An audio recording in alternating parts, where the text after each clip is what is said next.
Python propose une fabuleuse et puissante méthode pour consolider les données. Elle se nomme Group By. On pourrait bien se croire en SQL, mais non. Il s'agit de Python.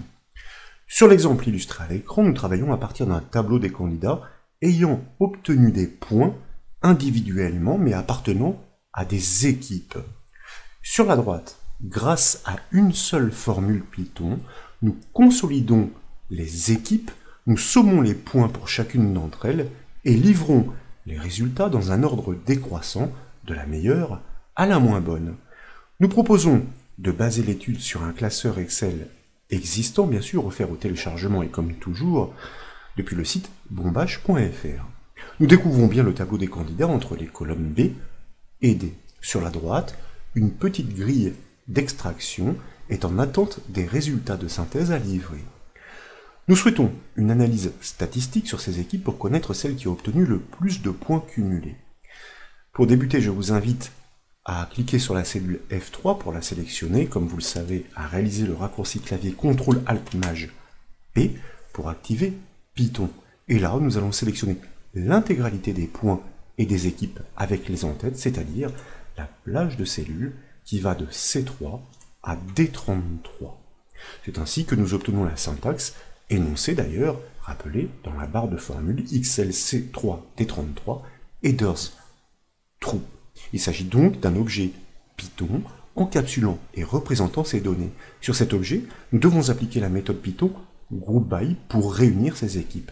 Donc, nous commençons par taper un point pour appeler la méthode à suivre. Et là, nous inscrivons cette fameuse méthode, la méthode GroupBy qui, voyez-vous, est bien proposée dans la barre de formule. Nous ouvrons la parenthèse, puis nous ouvrons un crochet de manière à pouvoir exprimer, désigner la colonne sur laquelle ces recoupements doivent s'effectuer. En l'occurrence ici, il s'agit de la colonne de la plage des équipes. Nous fermons les guillemets, nous fermons les crochets et nous fermons la parenthèse.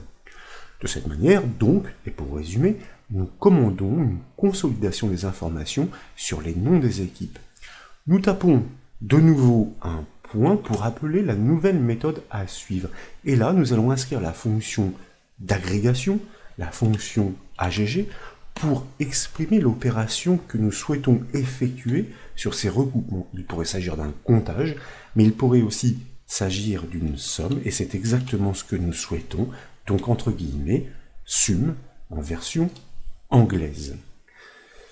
Nous pouvons maintenant valider la formule par le raccourci clavier CTRL-Entrée comme il est de coutume, et comme vous le constatez, et nous en avons l'habitude, nous obtenons un data frame encapsulant ces données de synthèse, pour preuve si vous cliquez sur le préfixe PY. Mais nous souhaitons exploiter ces données, donc à gauche de la barre de formule, nous cliquons sur la flèche orientée vers le bas, et dans les propositions, nous choisissons Valeur Excel. Les résultats sont désormais transformés sous forme de tableau, parfaitement visibles. Et comme vous pouvez le constater, avec une formule triviale qui aurait été difficile à construire avec les habituelles fonctions Excel, nous obtenons une consolidation, une synthèse précise et précieuse. L'équipe rouge se distingue au travers de ses membres, et c'est elle qui a obtenu clairement le plus grand nombre de points. Il aurait été très compliqué de se faire une opinion aussi directe à la simple lecture du tableau d'origine. La solution est très intéressante, certes, mais pas totalement aboutie. En effet, imaginez que nous travaillions sur un tableau, voire une base de données dense, avec d'innombrables catégories. La synthèse sur recoupement serait intéressante, mais fouillée et donc difficile à analyser à l'œil humain. L'idée consiste à trier dans l'ordre décroissant, du plus grand score au plus petit, toutes ces informations pour les positionner dans un ordre évident. Dès lors, l'interprétation directe tomberait telle une sentence. Et c'est ce que nous allons accomplir avec une dernière méthode en cascade. Donc, cette cellule F3 étant sélectionnée, dans la barre de formule, nous cliquons à la toute fin de la syntaxe pour y placer le point d'insertion.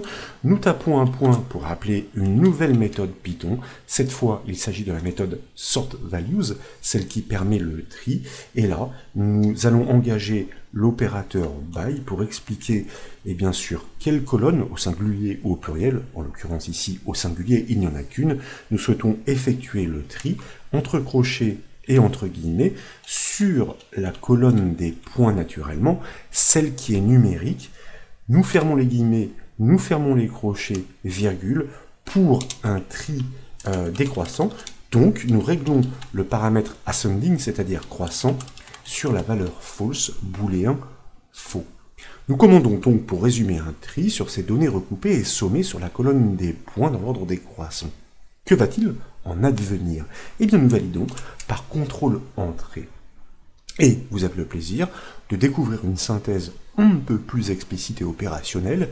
Les équipes recoupées avec leur score cumulé s'affichent fièrement dans l'ordre décroissant de la meilleure à la moins bonne. Il ne reste plus qu'à exploiter ces informations.